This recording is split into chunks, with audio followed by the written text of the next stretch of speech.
This podcast is brought to you by Most Valuable Podcasts, leading the league in podcasting entertainment.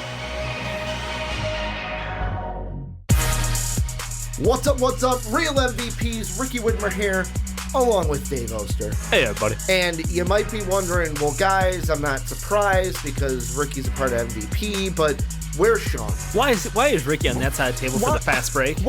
Is this a special PTP? Is this a onside kick? Is this any other podcast that we do besides the fast break? Nope. Sean had a crazy work weekend. So Dave and I are manning the fort. Sean, you will be missed but not forgotten because his wet boy, he will be in Wet Boys. Sean, not physically, but his wet boy will live on through him, which can't wait to get to that. Going to be talking Brooklyn Nets, Dave, because, Kyrie gets hurt. It's what he does, just getting hurt. So we're going to talk Nets and their future. We're going to take a look at the Lakers' playoff chances with Bilal, who's going to be calling in. And then we're also going to take a look at the Miami Heat and if they could be in trouble when it gets to the NBA playoffs. But before we get into everything, first off, we're on Twitch. If you're watching this on YouTube, make sure twitch.tv/mostvaluablepodcast. You could be like Sam, like King E, like Captain Matt. Who else is in the chat, Dave? I'm going to click this over so you can be like, let's see, King E. I said that. Sorry, Schmitty. You've got Hondandre. You got V and K. All these people. There are a lot more watching us live on Twitch. You can be like them. Go follow us, twitch.tv/mostvaluablepodcast. Also, if you want to support us and be like these great people that we thank each and every week, you can go to patreon.com/mostvaluablepodcast. That is how you support us. And if you want to be like Bilal today, who will be calling in, if you want to be like Pat, who will be calling in on Superfans, you do that through patreon.com/mostvaluablepodcast. Thank you to everybody who supports us each and every month on Patreon. But Dave, let's get into it. We got a lot to cover. The first thing to get into are the Brooklyn Nets because Kyrie is having I keep wanting to say shoulder, but it's because I can't pronounce word. The thing that connects your arm to your body. That's what he's having surgery on. Yeah. And everyone is kind of freaking out where it's like Mark Stein said, Sean Marks tells reporters that in Philadelphia that Kyrie Irving will go under shoulder surgery. There, I get it after a while. And is out for the season. Kyrie said when he came back, he opted for cortisone shots over surgery at the time to see if he could play through the injury.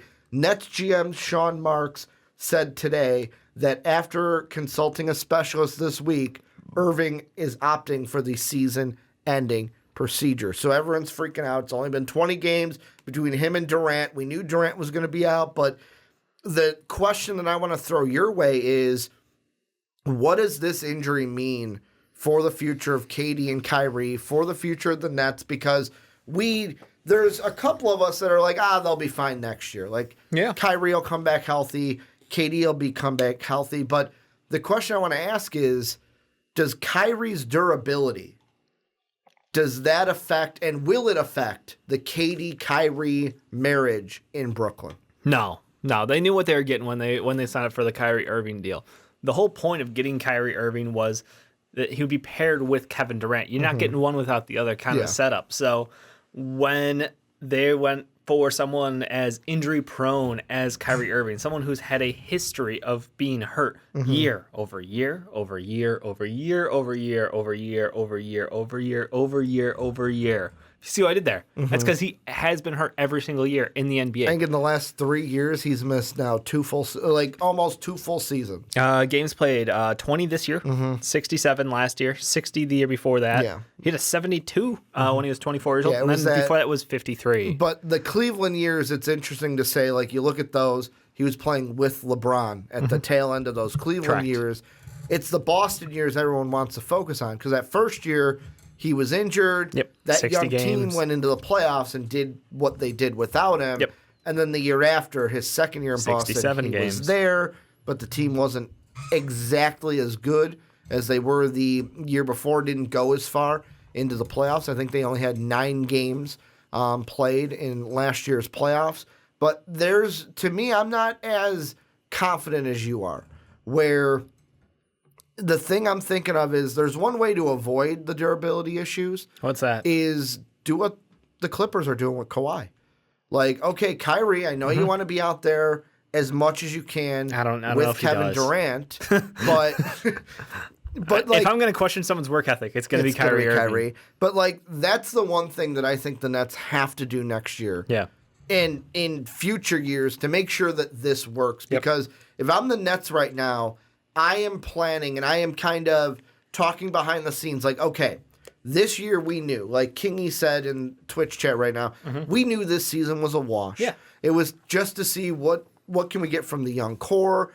How do they mesh with pieces are Kyrie? going to have to shift. Exactly. What are we going to get rid of? What are we going to keep? Yep. And the thing that I think of is you got to be in the back of your head thinking, okay, we can't do this with just KD.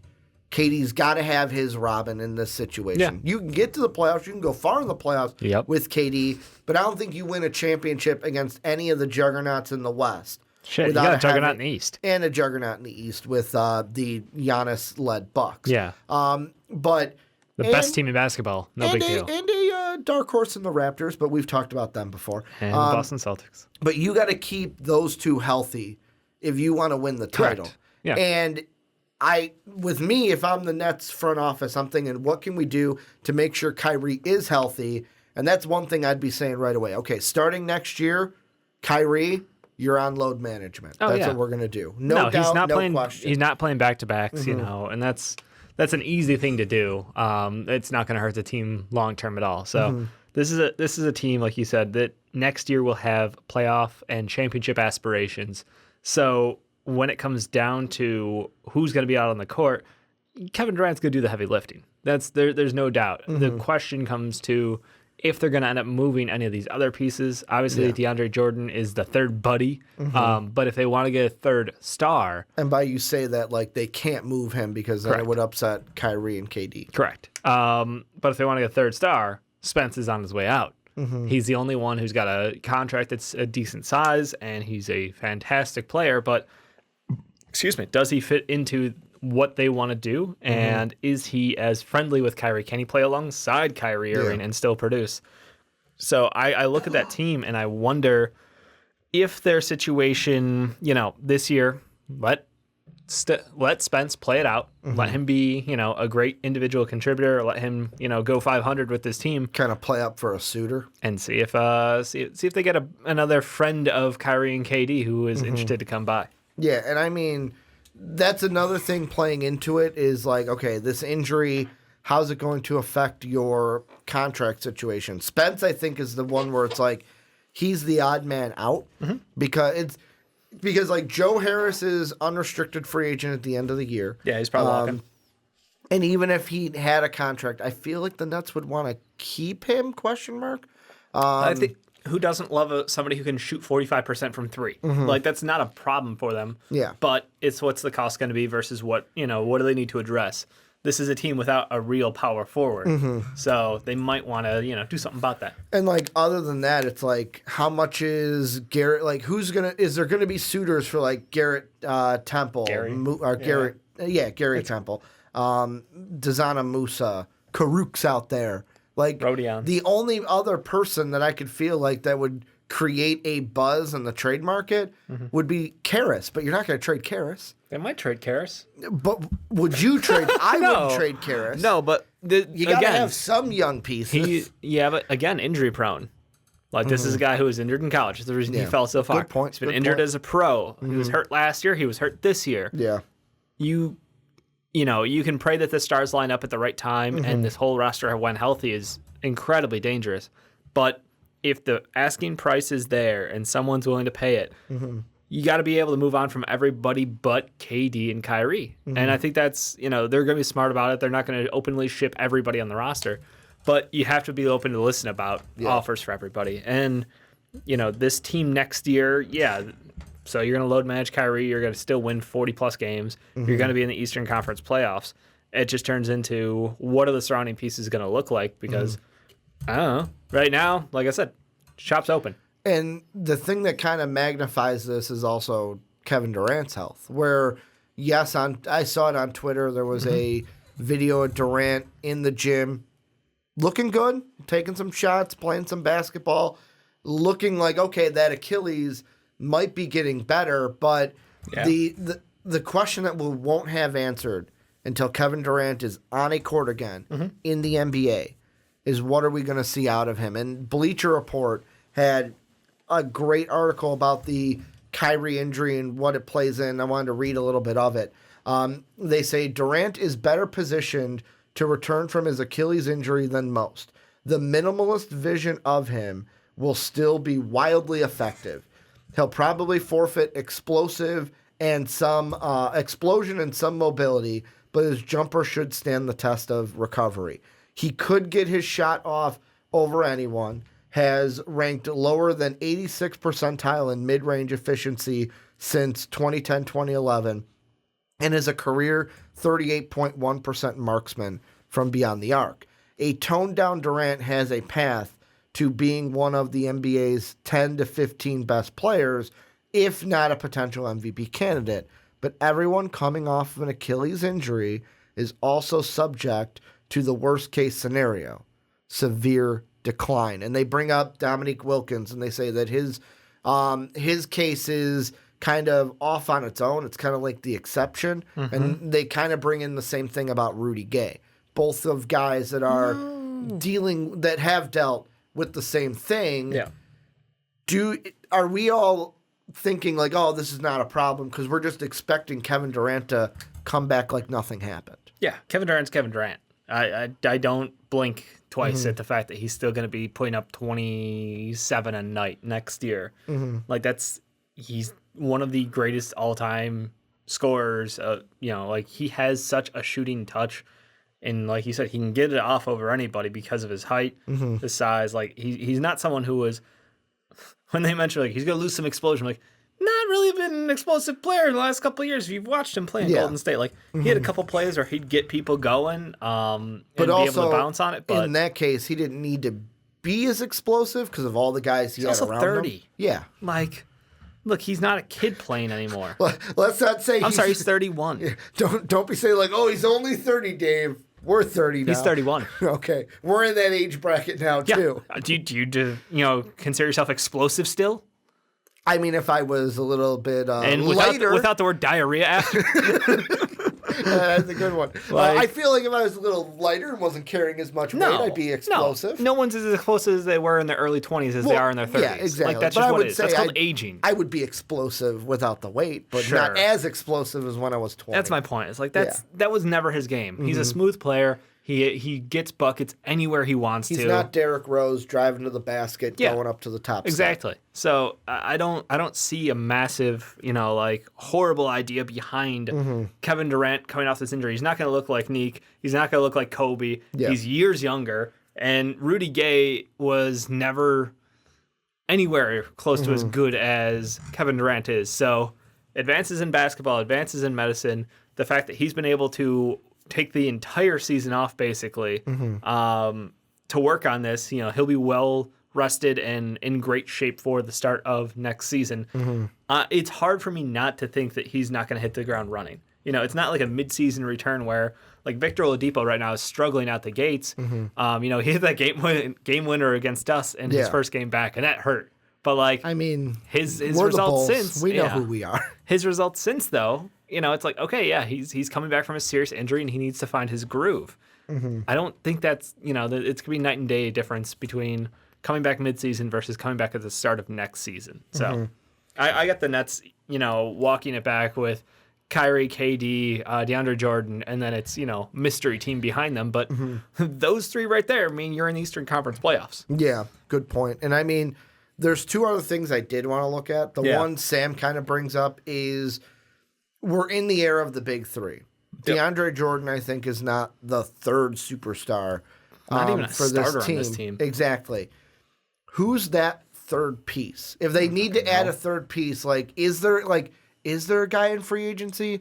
Is there a trade target? Because I almost have the same reaction that you just had of I don't fucking know who they're going to add. Follow Kyrie's Instagram. See who he talks to. Follow Kevin Durant's Instagram. I don't know. That's how this shit works now. Who are they talking to at the All-Star game? Who are they friends with? All-Star weekend. Who are they sitting with? Who are they talking to? Because that's how this shit works. So I don't care. I don't know. I'm not a fucking mind reader. I'm not an NBA insider. Is there somebody that you think that And of course, you're right with the whole friends thing because it's all who wants to play with each other. Literally how they got them together in Brooklyn. But if you're put your mind into Sean Marks, the GM. Is there somebody that it's like, okay, if we can free up cap space, do we add in do they go after a Bogdanovich where yes, not a big three, but hey, can maybe add something that maybe we lose with Joe Harris leaving this offseason? If you're the Nets, how do you construct this team? If Blake Griffin isn't broken to start next season, you trade for him. I go for Blake Griffin on a budget, kind of a deal. I think the Pistons want to start a rebuild. They've shipped off other pieces. They bought out Reggie. They bought out Keith. If Blake looks like he can play basketball again, why not kick the tires on that? Yeah. If we're building an all-time injured squad, Kyrie and Blake Griffin together? Are you kidding me? Just add more injuries to that team. Hell yeah. I mean, they can afford to. That's the situation, though. I just don't know what... they need a 4, and realistically, they need someone who can play off-ball, and stretch the floor at the 2 or the 3, I mean, technically. KD is just kind of out there on the wing. He's 7 feet tall, so it doesn't really matter what position you put him at, whether he's a small forward, power forward. He's not going to guard big 4s who bounce in the paint, but he'll be there. So I don't know as far as if there's a great perfect fit, this is the guy. I wouldn't go out and try to trade for a LaMarcus Aldridge on this team. It's not the style of play they need. That's not the just because he's a aging 4/5er. No, I wouldn't do that. But there's one guy I think that would be perfect for this team. Sure. Danilo Gallinari. And it's not one that you would have to trade for. Here's the 2 moves that I think would have to be made. Number 1, obviously, bye-bye Joe Harris. We're just going to let you walk. We don't need you. The second thing Brooklyn would need to do is you got to move on from Spencer Dinwiddie. You got to try to, it would be a move where you got to trade him to relieve cap, but not get a ton of cap coming back your way. Maybe players to where it's these are filling in our bench, filling in some depth. We got to slightly use Thad Young. Yeah, but Thad Young's making a lot. He's making almost the same amount of money as Spencer Dinwiddie. Really? Yeah, he's making $12 million. Where Spence is going to be at 11.4 next year. The question is with Gallinari, how much is he going to ask for? Gallo's not a big 3 guy though. That's not a name. But the Nets, I don't think, need a third name. They can get by with Durant and Kyrie. But you were just talking about trying to find a third superstar. I don't think it's out there. Okay, yeah, say that then, because that's you're I got the guy who's going to be their third, and I'm I got the Gallo's guy a great who's their scorer. Because if we're going for that, but name, then you have 2 great scorers on the wing. Who's going to defend your wing? Yeah, if you're going for a name in general, here's who you're going with. You're going for AD if he opts out of LA. Not going to happen probably. Gordon Hayward if he opts out of Boston. Probably not going to happen. Those are the 2 names. Trading for Blake Griffin. Those are your big 3 names. Otherwise, you look at free agency this year. I think that no way Brandon Ingram leaves the Pelicans. You've got Montrezl Harrell's an unrestricted free agent. Fred VanVleet or Frederico is an unrestricted free agent. Bogdanovich is a restricted free agent. Pay a couple dollars to get Boogie. Injured team. Why not? I didn't even think about it. He did get waived. Even at the end of the year, he was up for free agency. Yeah. The question was him and Durant close? I don't know. In Golden State? That's the thing. Again, they played together for 4 minutes. Now, if Draymond was hitting the market, I know he ain't going to Brooklyn. He definitely would not be going to Brooklyn. Because in Draymond's mind, Katie a bitch. But DeMar DeRozan, player op, does he take that in San Antonio? Again, most of these player ops, I say if, we know where they're leaning. Most of these are going to be we're taking the player op. Yep. It'd be stupid not to take the money. I look at Danilo and it's okay, he adds what you'd be losing in Joe Harris, and he can fit kind of the mold what you were talking about, either a 3 or a 4. 6'10" small forward. Do you want to put him down there at the 4? But could you put him in situations to be a stretch 4? Maybe. But you need someone to play defense. They don't have that. Katie can be a good defender. And again, it depends how much mobility he loses. That's where, the mobility comes in. You don't want KD using all his energy on defense. KD is the scorer. He's the guy who's going to get you buckets. He needs to be focused on that. Yeah. So you need a wing defender out there. That needs to be their priorities. Go get yourself a wing defender. If you're keeping Karras, great. You've got that two who can carry the load for the offense when Kyrie is off the court. So that way they can switch that up in the rotation. Works out well. You always have a ball handler, but you need a 3-and-D kind of guy out there on the wing, because if you're going up against Jason Tatum, Jaylen Brown, Gordon Hayward, Pascal Siakam, like Giannis, you need guys who can stop and defend. And I think I know that's such a niche thing, and I know I'm like, as John would say, I'm the Wang guy. Like that's what I like. That's the style of play that is becoming so popular in the league. So you're adding a 3 or a 4 to this team. Absolutely. Okay. That is 100%. I need a complementary piece to KD on the wing who can take the defensive load and be able to space the floor for him. Because give me a 34% 3-point shooter, 35%, because on this team he'll get better looks. If you're looking at free agency, this is the names you're looking at. And I'm just going to take off the ones that I don't think will be there. So, like, for example, AD power forward, I'm not going to mention that because he's got the player op. You're looking at Marukes Morris, Paul Millsap. Yeah, maybe. Jake's boy, Davis Bertans. He's probably staying. And then you've got Dario Saric, who's a restricted free agent. Like, those are the 4s that you're looking at. Whereas the 3s, you've got Danilo, Jay Crowder, Melo, Iguodala, Mo Harkless. I mean, if Iggy was playing better right now, I think a lot of people would say, "Oh, Iggy," but we're going to get into him later. and the Heat a little bit later, where it's like, I don't know where the Nets go from here, and I'm not envious of Sean Marks and what he has to do, because he's got 2 superstars who they're putting everything on to come off of injuries and be okay, and you got to try to build around them with not a lot of wiggle room to work with. So this offseason going to be interesting for the Nets. But the last thing I wanted to ask is this team right now. We got a rest of a season this year with the Nets. What do you think is going to happen to the Nets this year? Because I was watching First Take, and Frank Isola, who I didn't know, apparently he does the pre- and post-game on the Yes Network for the Brooklyn Nets. God, I hate Isola. Apparently he was like, well, it's going to be the same thing as last year. You get into the first round, and you lose in the first round, and whoop-de-doo, you got playoff experience. Is that what's going to happen? Or in my mind, I think about it, could this go into worst case scenario for the Nets, because I don't think they care if they're in or out. Because, like I said, the season was a wash anyways. Yep. Is there a chance that a team that is 5 games back of them can catch them? 5 games is a lot to lose in the standings, man. And there's not that many games left. Because they're 21 and a half back, and Washington is 26 and a half back. So exactly 5 coming into today. It'd be hard for them to lose. And I know they went on a streak where I think without Kyrie out there, they lost 6 in a row. And that was a low point of their season. But I can't imagine them missing the playoffs this year. And I don't think they can beat the Bucks or the Raptors, so it doesn't matter. Like it is playoff experience. You want to get someone like Karis LeVert healthy runtime in the playoffs again, because that's where he popped off so hard last year. Like, he started the season amazing, got hurt, came back just in time for the playoffs, and excelled really to end the playoffs. It kind of reminds me, his play elevated at the right time of the year.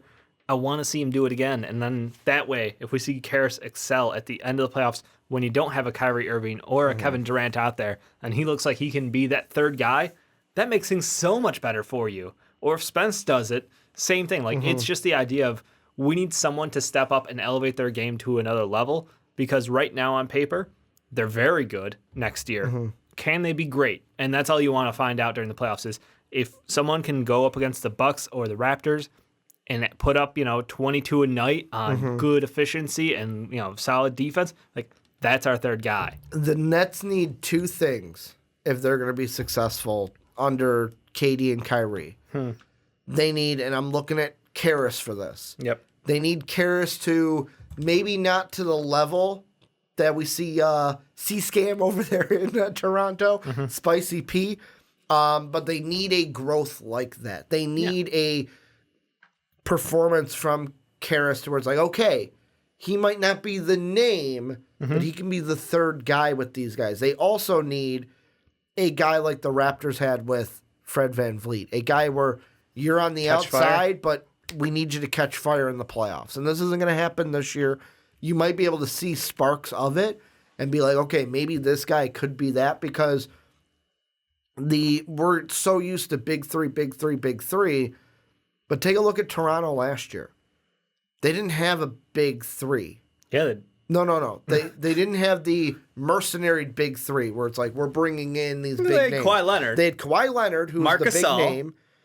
Marc Gasol, I wouldn't say Marc Gasol won them a fucking series or two. No, I'm not saying he wasn't important to that run. Yeah. I'm saying Marc Gasol, in my mind, it wasn't like they don't win a championship without Marc Gasol. No, I'm not saying that. I'm saying he's not the LeBron James or the D Wade. He's not the AD. He's not the Kawhi Leonard. He's more of like I wouldn't even say he's the Chris Bosh. I'd say he's a little bit less of a name than Chris Bosh. Or maybe right in that ballpark where he's there. Without him, they don't win a title, but it's not like the biggest of names. It was Kawhi, it was Marc Gasol below him, and then Spicy P elevated to that level.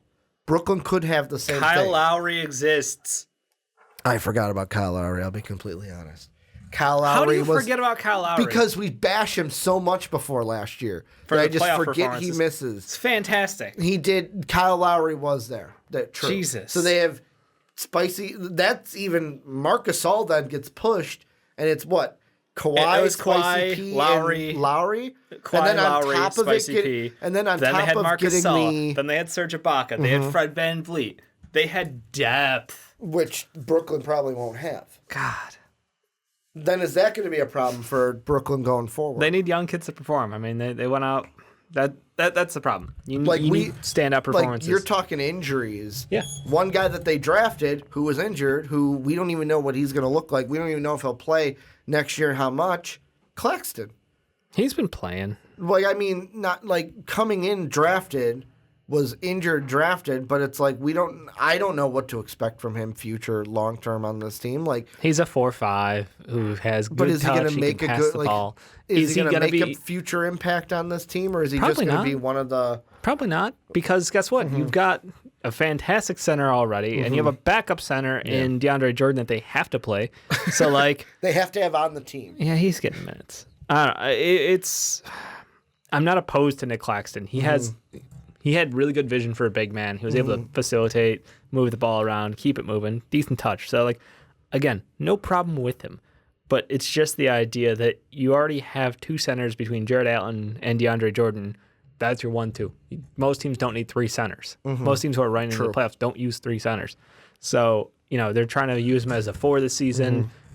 He's not looked amazing out there. He's not looked terrible. It's just he's young. He needs time to develop. So, players like him, players like Rodions, players like Zan and Musa, like they need time to play. And given time to play, sure, we'll see. But instead, like Shump, TLC, Wilson Chandler, those guys are getting runs. It's like, I don't know. Why? Gary Temple's turned out to be a weapon for this team, which for some reason, like Gary Temple feels like he should be like 37. Kyrie but he's dropped not. him. I know. So, Gary Temple, shout out to you. You've had a good season, but like, it's still like a why moment in my head. It's like, let the kids play. Like this season, like you said, it never was about competing for a championship. It was let's see what this team can do, and let's see what role players we want to keep around, or maybe we need to rotate through some people. And obviously, the main name I'm looking at is obviously Karras, because now with Kyrie gone, Spence is still out there, but like if you're looking to trade Spence to get some more money to go somewhere else, can Karras be not the leader, because that's Durant, but can he be a leader out there on the court? Can he add something to this team and grow? But that's going to do it for the Net Talk. You guys let us know what you guys think down below in the comment section. Is the durability going to be a problem with KD and Kyrie? What do the Nets look like the rest of this season? What's their plan in the offseason? There was a lot to kind of unpack with this. Let us know, obviously, on YouTube what you guys think down below.